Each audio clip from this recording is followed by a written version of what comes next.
चारित्र की होती है, चित्रों की नहीं।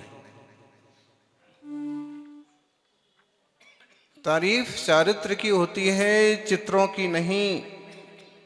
चित्र बनाने में तो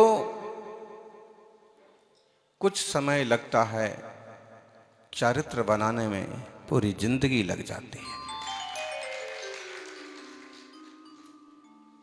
जिनने अपना चारित्र चमकाया वो चारित्र चक्रवर्ती बन गए। जिनने अपना संतत्व चमकाया वो संत शिरोमणि बन गए।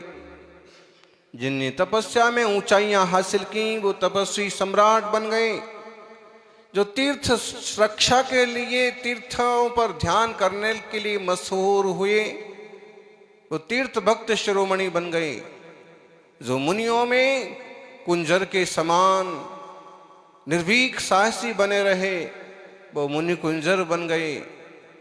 जो वात्सल्य में अग्रणी रहे वो वात्सल्य रत्नाकर बन गए। और इन सबों ने मिलकर के जो समाज का मार्गदर्शन किया तो समाज के लोग भी धर्मात्मा बन गए, मोक्ष मार्गी बन गए। सौभाग्यशालियों, आना जाना लगा हुआ है। कोई आता है, कोई चला जाता है।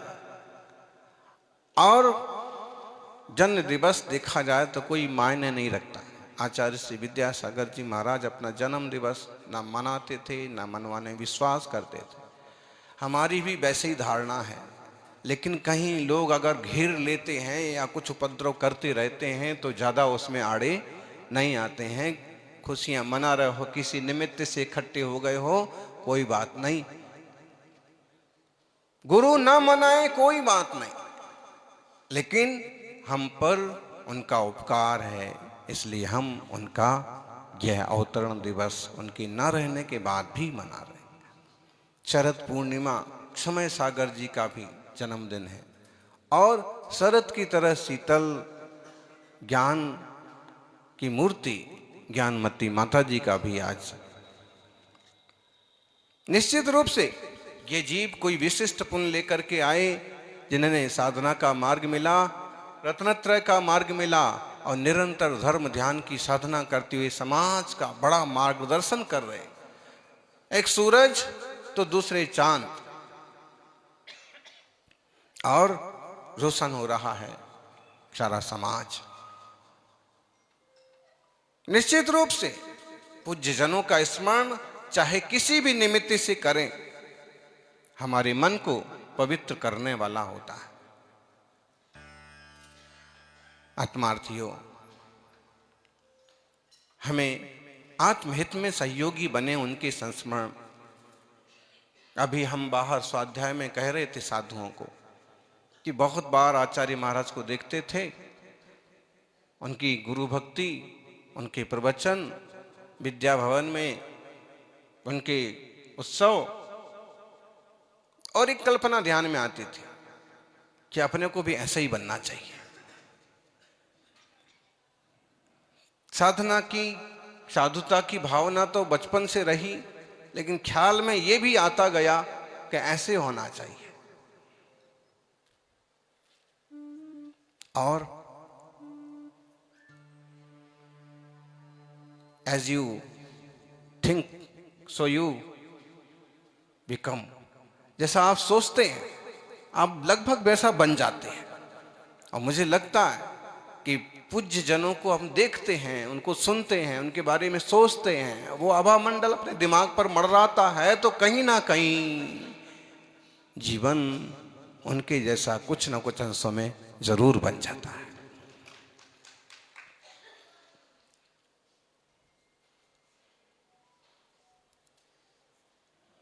आचार्य महाराज काफी सॉफ्ट थे। कई बार आजू बाजू में जो लोग होते हैं,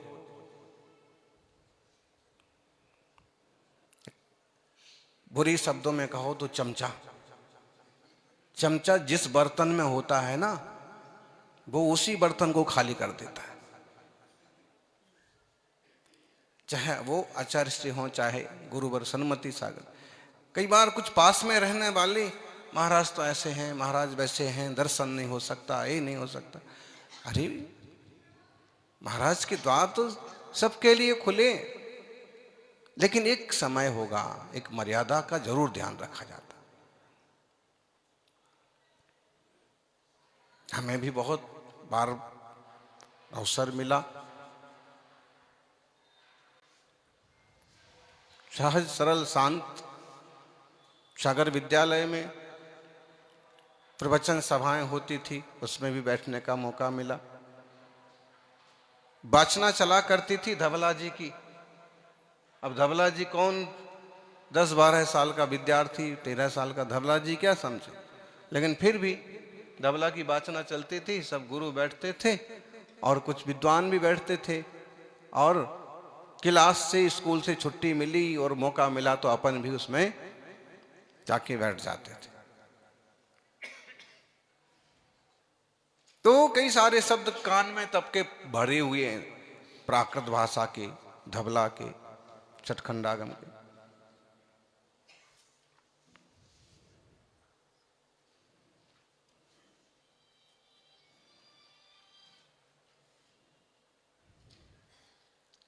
दो चार बार चर्चा हुई, छोटे छोटे से, और रास्ता तो यहां से मुड़ गया। हमने महाराज जी को कहा कि आप तो मुझे, आप जल्दी दीक्षा दे दो, आजीवन ब्रह्मचर्य व्रत तो दे ही दो। तो महाराज जी बोले कि पहले तुम बीकॉम कंप्लीट करो, शास्त्री कंप्लीट करो। हमने कहा कि कंप्लीट होता हुआ दिखता नहीं, पढ़ाई तो कर लेंगे, पास भी हो जाएंगे, लेकिन जैसे वैराग्य के भाव घर परिवार वालों को मालूम पड़ता है, तो भी वो भी अपनी योजना बनाते हैं कि इसको कैसे भी फटाफट गृहस्थी के जंजाल में। तो आचार्य महाराज बोले कि पहले पढ़ाई पूरी करके आओ। चले गए। फिर कुछ ऐसे निमित्त बनते गए कि पढ़ाई तो बहुत आसान चीज थी, पूरी करना और पास करना, कि आईएएस करने के आईपीएस करने जैसी भावनाएं वो साकार करना बहुत सरल था, लेकिन आगे उलझ ना जाएं ये एक टेंशन था। तो जैसे ही मौका मिला और तपस्वी सम्राट का संयोग मिल गया, तो उनके चरणों में संयम पाने का सौभाग्य मिल गया।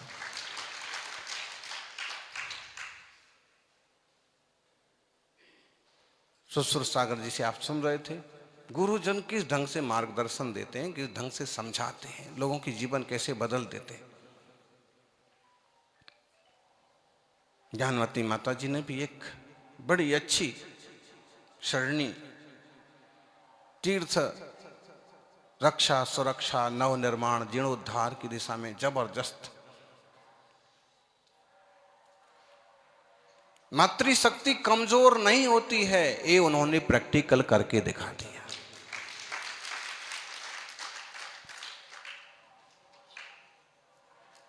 लोग थोड़े प्रज्ञावान बन जाएं, थोड़े सहज सरल और देवशास्त्र गुरु के सच्चे अनुयायी बन जाएं, तो आज भी कोई साधु पराये नहीं है। जो जो अपने मूल गुणों की साधना कर रहे हैं वो सब हमारे गुरु।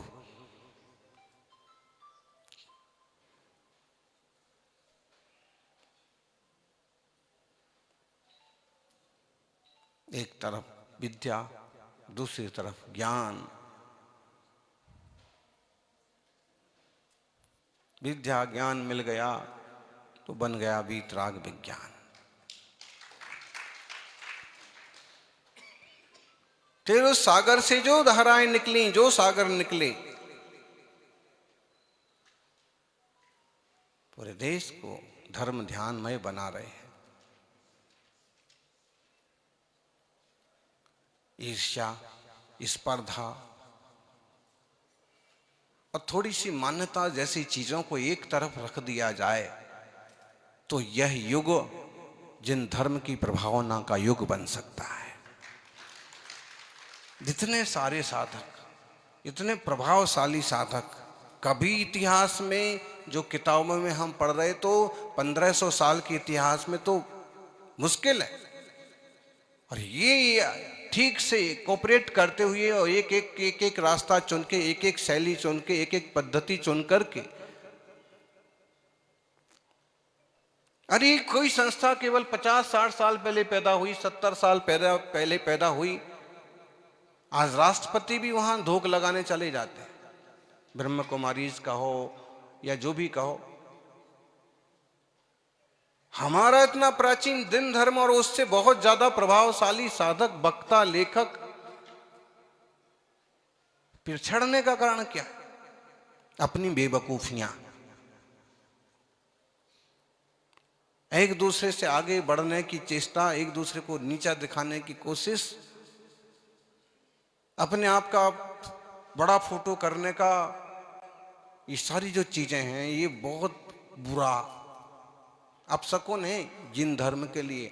उस आत्मा के लिए तो है ही, उस जीव के लिए तो है ही, और उसमें दो चार चेले चपाटे भी ऐसे लग जाते हैं कि वे साधक अगर आपस में जुड़ना भी चाहें तो वो, अरे महाराज आप तो बहुत बड़े हो, क्या उनसे बात करना, क्या उनका नाम लेना, क्या उनका सम्मान करना। इस तरह से ऐसे श्रावकों में भी आपस में दूरियां कैसे बढ़ जाती हैं, कैसे यहां बैठते हैं सब एक साथ, एक दूसरे को समझ रहे हैं, एक दूसरे के साथ निभा रहे हैं, आनंद से प्रभावना कर रहे हैं। वरना उंगली करने लग जाएं, कान भरने लग जाएं, नारदगिरी करने वाले दो चार पैदा हो जाएं तो समाज की शांति तक भंग हो जाएगी। ये बुराइयां हैं हमारे समाज की, या जो भी कहो। बाकी जिस ढंग की ताकत हमारे पास है आज, इस ताकत का सही सही उपयोग हो तो जैन धर्म को विश्व धर्म बनने से कोई नहीं रोक सकता। जितना कठिन तपस्वी तुम्हें और कहां मिलेगा।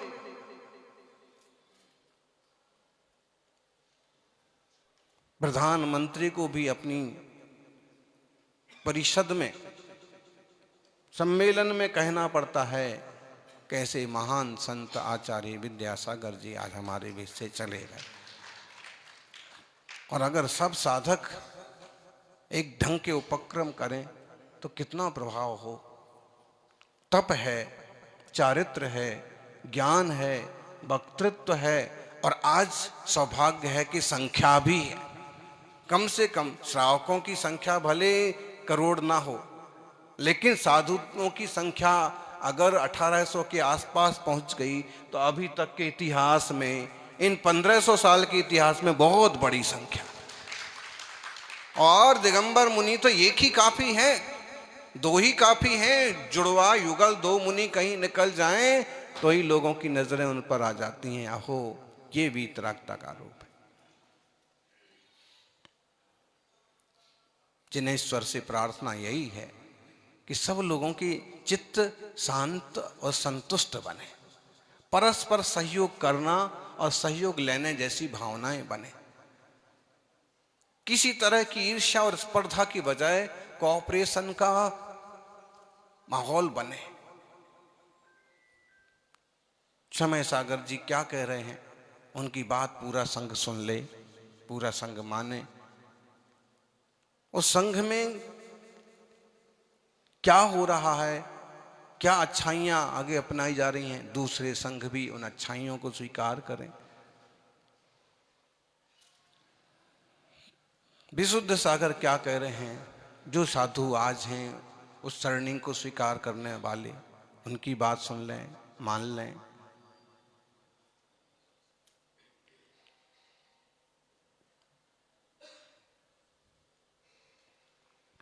एक दूसरे को समझें, एक दूसरे को सम्मान दें।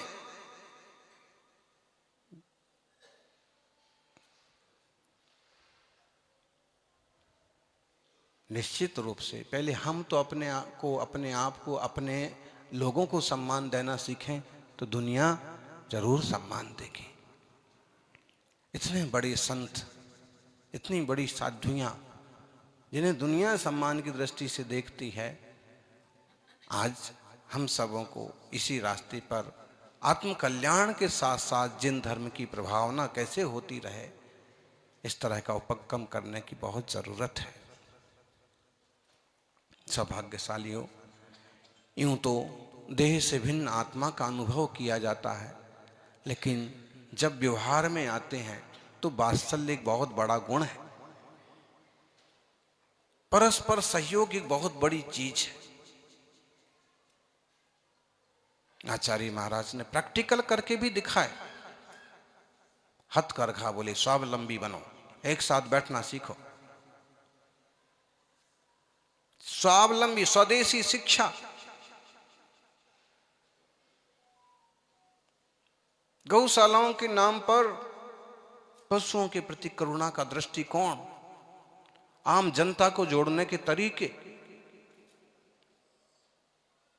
आप अकेले मत बंधे रहो कि हम ही अकेले जैन हैं, और लोगों तक भी ये महावीर स्वामी के तीर्थंकरों के संदेश भेजो। कुछ ऐसे काम करो कि और लोगों की भी आप में रुचि पैदा हो। वो आपके काम से, आपके शिक्षालय से, आपके अस्पताल से लाभ लेकर के, और वो भी आपको, आपके सिद्धांतों को, आपके धर्म को अच्छा माने। ये अपने को करना चाहिए। करने वाले कर रहे हैं।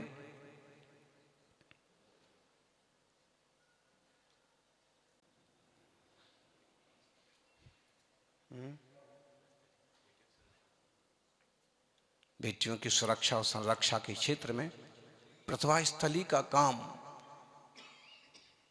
अद्भुत, अद्वितीय।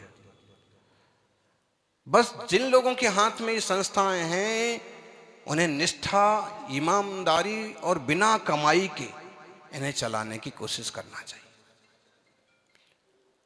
उसमें इतनी प्रज्ञा वाले श्रावक होना चाहिए कि भी पकड़ सकें, परख सकें कि आखिरी दर्जे का भी अगर कोई श्रावक आए और कहे हमारी बेटी को पढ़ना है और फीस नहीं है, तो वो समझ सके कि इसको कैसे एडजस्ट करना। एक ही ढर्रे पर गाड़ी ना चलती रहे कि भाई पहले तो आप 1500 जमा कराओ, 2000। हो सकता है कि कोई ऐसा निकल पड़े कि जिसके पास 1500-2000 भी ना हो।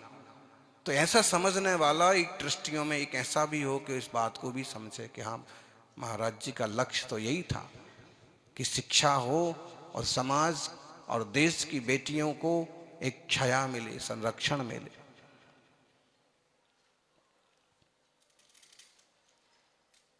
तो आचार्य महाराज के जो भाव, जो विचार, जो वात्सल्य, जो आत्मीयता, जो एकता की भावना थी, लोगों ने भले उन्हें किसी एक दायरे में बांधने की कोशिश की हो, लेकिन महाराज दायरा ही दिल नहीं थे, महाराज तो दरिया दिल थे। सब चीजों को समाहित करने की सामर्थ्य उनमें थी। किसी चीज के विरोध में कट्टरता से कभी कुछ कहा हो, आप बताइए। पेश करने वाले तो हम लोग ही हैं। दिल के कोने में हमेशा एक ज्योत जलती रही कि सभी जिन शासन के अनुशासन में चले।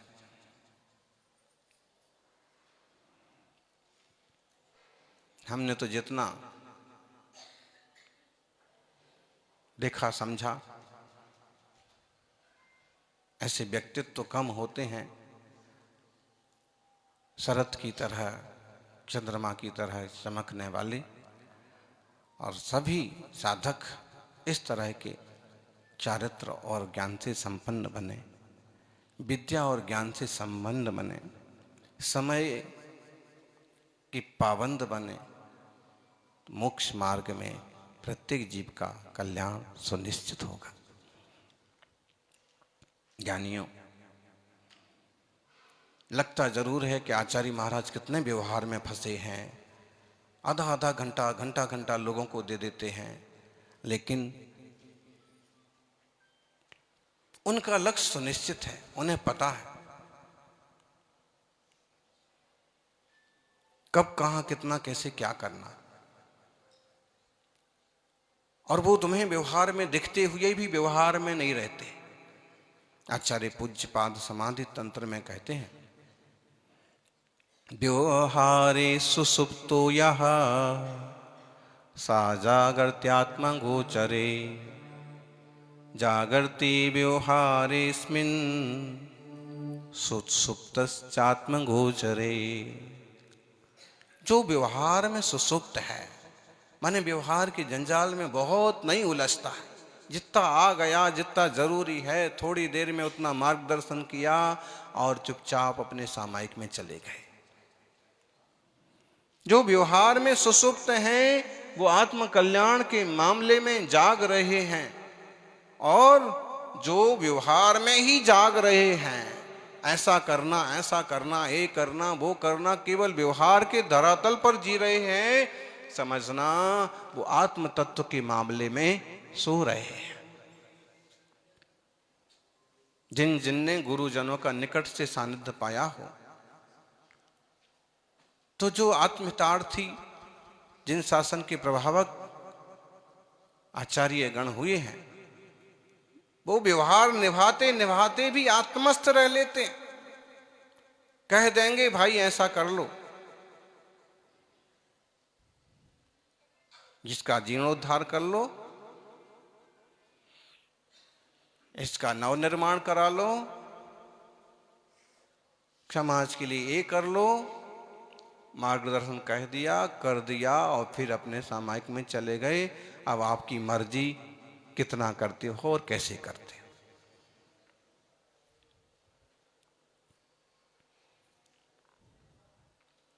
क्यों नहीं किया, इस पर नहीं उलझेंगे ज्यादा। सही क्या है, तो यह जो व्यवहार में बहुत नहीं उलझते हैं, बहुत ज्यादा झंझट नहीं पालते हैं, वो आत्म ध्यान के लिए समय निकालते हैं, आत्मा में डूबते हैं। लेकिन केवल व्यवहार व्यवहार व्यवहार, केवल प्रभावना प्रभावना प्रभावना, केवल बहिर्मुख दृष्टिकोण, केवल देह दृष्टि हो गई तो गए काम से। आत्म कल्याण के लिए निकले हैं, देह का कल्याण नहीं होना है। पर कल्याण का उपक्रम जो करता है वो सौभाग्यशाली, मोक्ष मार्गी, हमेशा के लिए कृतकृत्य हो जाता है। आचार्य कुंद कुंद स्वामी ने मोक्ष पहाड़ में 31 नंबर एक सुंदर गाथा कही। जो सुतो वो हारे सो जोई जग गए सकत जम्मी, जो जगदी वो हारे सो सुतो अपनो कच्चे। आचार्य कुंद कुंद और आचार्य पूज्यपाद, मुझे ऐसे लगता है कि पूज्यपाद स्वामी ने कुंद कुंद स्वामी के अक्षर अक्षर का अभ्यास किया।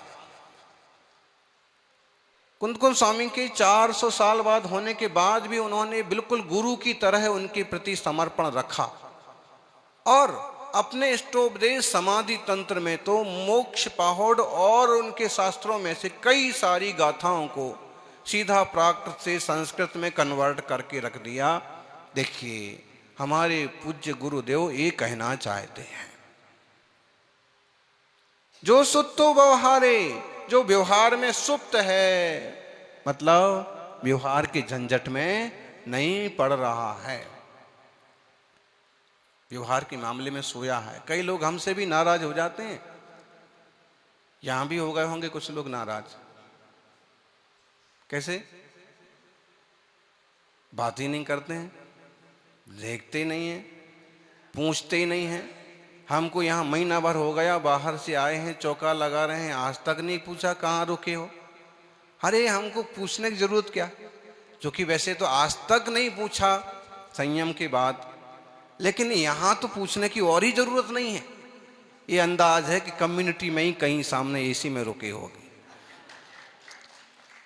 इसलिए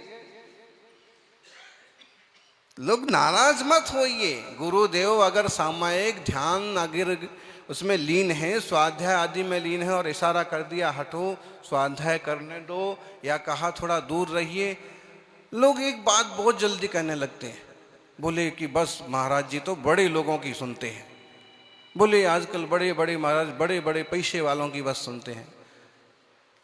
बात ये नहीं है, बात ये है कि समय तो है सीमित, उन्हें अपनी आवश्यक अपरिहार्य भी ध्यान में रखना है, उन्हें आवश्यक कर्तव्य भी करना है। इसके अलावा जिन धर्म से प्रभावना से संबंधित जो कुछ कार्य हैं वो भी करना है।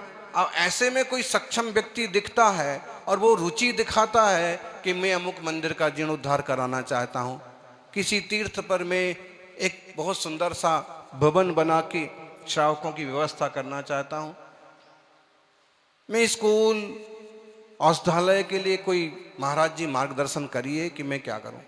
तो अब समय तो उतना ही था, तो उन्होंने सोचा कि ये आदमी को दे दो, ये काम ऐसा कर रहा है कि इससे कई सारे लोगों का भला हो जाएगा। अब आपको ऐसे लग गया कि मेरे तो बात ही नहीं करी और उनसे बात करें, उनसे भी बात करेंगे तो उनके खुद के लिए उनको कुछ नहीं चाहिए, वो कल भी हाथ में ही आहार करते थे और आगे कल भी हाथ में ही आहार करेंगे।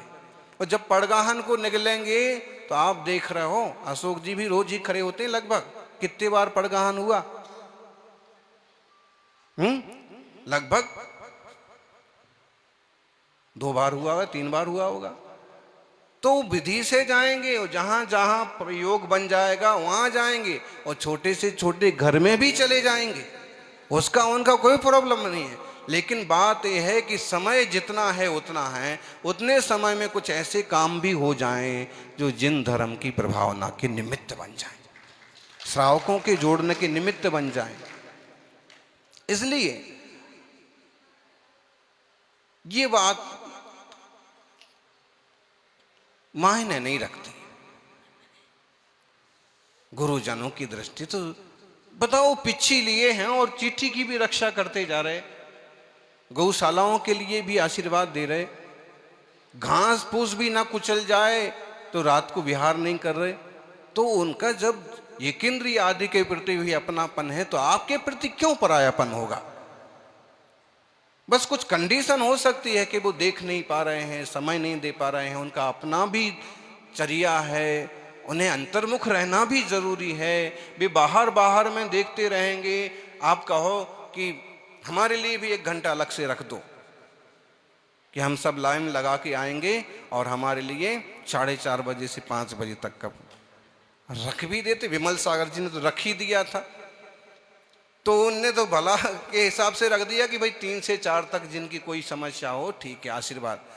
तो कई लोगों ने तो उनको ही लपेट दिया, बोले महाराज यही करते रहते हैं तो सामायिक कब करते होंगे? ले तो दुनिया बहुत विचित्र है। अगर वो रात्रि को तुम्हें आशीर्वाद देने के लिए वहीं सामायिक कर रहे थे, वहां से ढूंढ के आशीर्वाद भी दे दिया तो तुम तो खुश हो गए, लेकिन कुछ लोग नाराज भी हो गए। कैसे महाराज हैं, रात को कैसे बाहर आ गए? अरे बाहर ही बैठे थे, छत पर ही बैठे थे। तो बहुत माने गुरु को हर चीज का समतोल बना के, अपने परिणामों का समतोल बना के, समाज का तौल बना के चलना पड़ता है। इसलिए ऐसा कहना तो आसान होता है, उनके दिन तो पहले ही दिन चले गए, उनको तो 4 दिन चौका नहीं हुआ, महाराज चले गए। पैसा वाले हैं ना वो। अब महाराज को पता ही नहीं कि पैसा वाले हैं कि नहीं, और हैं भी तो उनको क्या लेना देना है? बताइए। तो ऐसे नहीं तोला जाता है। गुरुजन गंभीरता से प्रवृत्तियां करते हैं, और जिन शासन है ही परम गंभीर, श्रीमत परम गंभीर स्याद बाधा मोग लांछनम जिया त्रिलोक नाथस्य शासनम जिन शासनम। अगर पहले दूसरे चौथे दिन चले गए उसमें भी कोई संदेश होगा, कोई चिंतन होगा। मालूम है कि आप इस तरह के श्रावक हैं कि लंबे टाइम तक सेवा में रुचि रखते हैं, और आपको महीने भर तक कहीं बाहर जाने की जरूरत भी नहीं है। अब ये भी मालूम है कि पता नहीं इनको कब बुलावा आ जाए बाहर जाने का, तो चलो इनको एक बार फ्री कर दो, ये अपना दूसरा काम हो सकता है धर्म से ही संबंधित कार्य हो, मुनि संघों में जाने के ही कार्य हो। इसलिए बहुत जल्दी टीका टिप्पणियों पर नहीं आना चाहिए। और गुरुजनों को बहुत ज्यादा व्यवहार में नहीं उलझाना चाहिए, और ऐसे वचन भी नहीं बोलना चाहिए, ऐसे व्हाट्सएप भी नहीं बना देना चाहिए कि कभी उनके पास तक पहुंच गए तो वो भी विकल्प में आ जाएं कि बताइए, मैं तो ठीक ठीक करने की कोशिश करता हूं और लोग अच्छे का भी बुरा रूप बना देते हैं।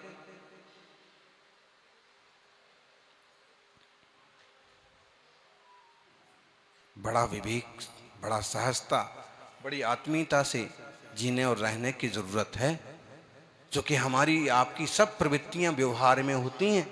व्यवहार के बिना जीवन नहीं चल सकता। ये बात गुरुदेव सही कह रहे हैं कि भाई आप व्यवहार में जागते रहोगे तो आत्म ध्यान से दूर हो जाओगे, लेकिन ये भी तो जरूरी है। व्यवहार चर्या भी जरूरी होगी, प्रवचन भी जरूरी हो सकता है, किसी श्रावक को मार्गदर्शन भी जरूरी। ये सब करते हुए भी ज्ञानी क्षण भर में तुरंत अंतर्मुख हो जाता है। बिल्कुल अब उलझे नहीं रहेंगे उन शब्दों पर, उन विचारों पर, उन चर्चाओं पर ज्यादा दिमाग नहीं फिराएंगे। अब अंतर्मुख होना है, आत्मचिंतन करना है, सामायिक समता भाव। तो व्यवहार में जागना वो आत्मा में सोते रहने का प्रतीक है, और जो आत्म स्वभाव आत्मचिंतन के मामले में जाग रहा है, सावधान है, वो व्यवहार से उदासीन होता है। अति आवश्यक कर दिया, बोल दिया, फिर आंखें बंद, फिर नजर नीची, फिर चेहरा शांत।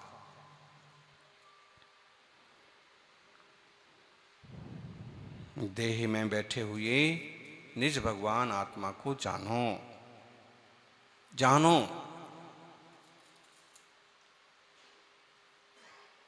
मोह से आज तक हमारा कुछ भी भला नहीं हुआ, ईर्ष्या से द्वेष से आज तक किसी जीव का कुछ भी भला नहीं हुआ। एक असहाय परिणाम है, इनसे बचो। बातें करने वाला आज तक कोई मोक्ष नहीं गया।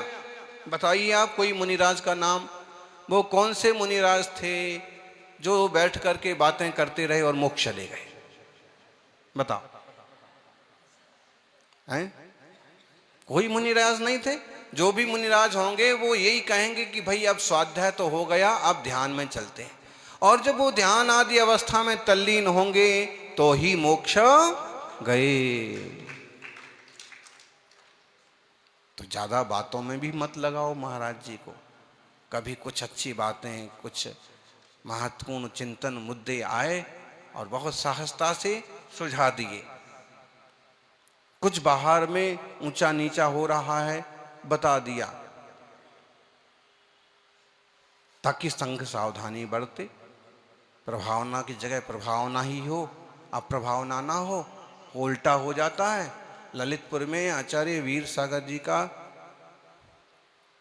या संभवतः धर्म सागर जी का संघ गया, तो जो गाड़ी में सामान चलता था, चलता ही है, वो चिटाई वगैरह या थैला वगैरह या कुछ भी, या श्रावकों का ही समझ लो, 10-5 श्रावक तो क्या था, वो गाड़ी का पंचर हो गया था, तो पंचर सुधारवा जा रहा था, तो लोग इकट्ठे हो गए, देखो महाराज की गाड़ी, ये बैनर भी लगा है, लिखा भी इस पर, ये महाराज की गाड़ी है और महाराज की गाड़ी सुधर रही है। घटना काफी पुरानी है, जैसे हमने सुनी वैसे ही सुना रहे। लोगों ने कहा कि ऐसे संघ के लिए कोई चौका नहीं लगाना। दूसरे दिन सुबह हुई, कोई चौका ही नहीं लगा, और फिर शाम को मीटिंग करेंगे, संघ को रुकाना नहीं है, विहार कराना है। महाराज को निवेदन करेंगे कि विहार करो। तो सूरजमल जी बाबा जी को खबर लगी, महाराज जी को भी अटपटा लगा कि इतनी बड़ी समाज, इतने अच्छे लोग, और ये मामला क्या है। तो अंदाज लग गया, लोग होते ही एकाध तो ऐसा निकल ही पड़ता है, भक्तों में भी भक्त, कि कहीं ना कहीं के महाराज जी ऐसा मामला है। तो बात एकाध तो देखो, किसी दुनिया की किसी कोने में चले जाओ, 2-4 अनुयायी आपको मिल ही जाएंगे। एक आध अच्छा आदमी भी मिल जाएगा, एक आध बुरा आदमी भी मिल जाएगा। यूं बुरा तो कोई नहीं होता है, फिर भी जिसका मन नहीं मिलता उसे अपन बुरा बोलते हैं। तो वो मीटिंग उनकी चालू हुई कि महाराज जी को सुबह निवेदन कर देना है कि बुंदेलखंड है यहाँ गाड़ी घोड़ा वालों के लिए। तो बाबा जी पहुंच गए उस सभा में, अपना रूप थोड़ा सा अलग ढंग का, पहचानते तो कोई थे नहीं वहां पर, बना लिया। और फिर उन्होंने पूरी बात, जब लोग ये सब फैसलाबाजी कर रहे थे तो महाराज उन्होंने अपनी पूरी बात रखी कि महाराज जी तो पूरी तरह से वीतरागी हैं, एक गाड़ी तो अमुक अमुक श्रावकों की है, देख लो आप, पूछ लो उन श्रावकों से। और जो पहिया भरवाया, जो हवा भरवाई, जो पंचर सुधरवाया, वो भी उस श्रावक ने अपने पैसे से सुधरवाया, समाज से या किसी से मांगा नहीं। जब बात सबकी स्पष्ट हुई, कान खोले, जिस श्रावक की थी उसने भी खड़े कहे भाई मेरी व्यवस्था है, मेरी गाड़ी है, अभी मिंडा जी बैठे, मेरी गाड़ी है। तो सब समाज के ओहो हम लोगों से गलती हो गई। और फिर जब तक संग रुका भरपूर प्रभाव ना हुई, भरपूर चौके लगे, भरपूर पड़गाहन हुआ। तो कभी कभी जो है व्यवहारों की परख रखना भी जरूरी, परखी की बात कर रहे थे ना, तो परखना भी जरूरी होता है कि ऐसा ना हो कि चले थे जिन धर्म की प्रभावना के लिए, मुनिराजों की प्रभावना के लिए, और गाड़ी और पंचर हो गई, माथे फजीती लग गई। तो ये इसलिए व्यवहार की समझ गुरुजनों को, आचार्य जनों को रखना पड़ती है, लेकिन उसी में लगते नहीं है।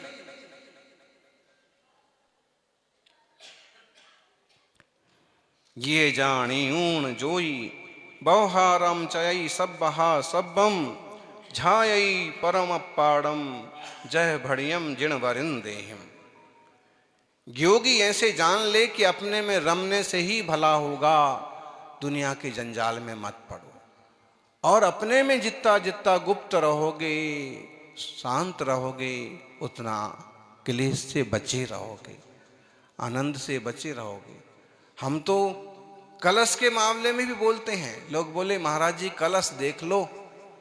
भाई कलश तो देख सकते हैं, लेकिन अगर कलश के पीछे कलेश हो जाए वहां मुझे नहीं जाना, वैसा काम नहीं करना। कुछ रीति नीति हैं, कुछ पद्धतियां परंपराएं हैं, वो चलाओ भले, लेकिन इतने साइलेंट मोड पर चलाओ कि दूसरे को तकलीफ ना हो, आनंद से लो ना। और भाई शांति है, सहजता है, वात्सल्य है, तो सब कुछ है। इसलिए पूर्वाचार्यों का, शास्त्रों का और पद्धतियों का ध्यान रखते हुए भी हम सब मिलजुल करके आगे बढ़ें, अपने आत्मित को ऐसे पूज्य चारित्रों के माध्यम से निखारें। ऐसा हम भी अपना चारित्र बनाएं, विद्या और ज्ञान से परिपूरित जीवन हो, यही मंगल भावना। जय बोलिए 24 तीर्थंकर भगवान की, अहिंसामयी सनातन जैन धर्म की। बोले परम पूज्य आचार्य भगवान श्री सागर जी गुरुदेव की। आज